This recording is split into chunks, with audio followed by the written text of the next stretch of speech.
में पहले की बात है, एक राज्य था जिसका राजा अपनी क्रूरता के लिए पूरे इलाके में बदनाम था।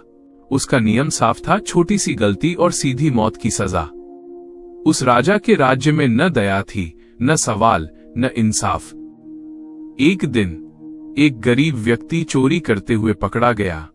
भूख ने उसे चोर बना दिया था, पर कानून को इससे कोई फर्क नहीं पड़ता। उसे जंजीरों में जकड़कर राजा के दरबार में लाया गया। राजा ने उसकी ओर देखा और बिना कुछ पूछे गरजते हुए बोला, इसे फांसी दी जाए। ध्वनि सन्नाटा छा गया, लेकिन तभी कुछ अजीब हुआ। वह चोर रोया नहीं, गिड़गिड़ाया नहीं, बल्कि जोर जोर से हंसने लगा। राजा चौंक गया।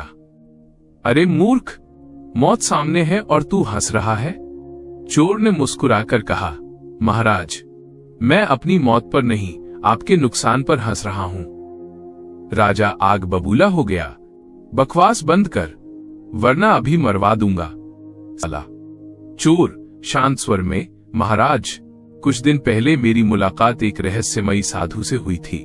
उसने मुझे एक ऐसी विद्या सिखाई है जिससे मैं किसी भी घोड़े को आसमान में उड़ना सिखा सकता हूं।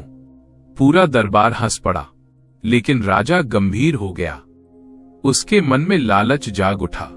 उसने कहा, अगर तू मेरे घोड़े को उड़ना सिखा दे तो तुझे न सिर्फ माफी मिलेगी बल्कि जीवन भर का धन भी।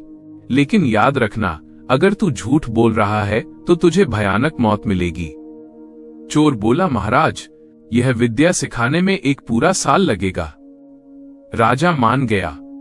और यूं जो आदमी आज मरने वाला था, उसे 1 साल की जिंदगी मिल गई। घर पहुंचकर उसकी पत्नी रो पड़ी। उसने पूछा, क्या सच में आप घोड़े को उड़ना सिखा सकते हो? चोर मुस्कुराया और बोला, नहीं। पत्नी घबरा गई। तो फिर आपने ऐसा क्यों किया? चोर ने बड़ी गहरी बात कही, क्योंकि मौत आज तय थी और अब टल गई है। 1 साल में 3 चीजें हो सकती हैं, या तो मैं ही मर जाऊं, या राजा मर जाए, या उसका घोड़ा। और अगर अंत में मरना ही है तो आज क्यों? 1 साल बाद क्यों? 11 महीने गुजर गए। अब चोर भी डरने लगा। वह रोज ईश्वर से प्रार्थना करता, हे प्रभु, मुझे एक मौका और दे दो। मैं अब कभी गलत रास्ते पर नहीं जाऊंगा। राज्य में बड़ा उलटफेर हो गया। एक दूसरे राजा ने हमला कर दिया।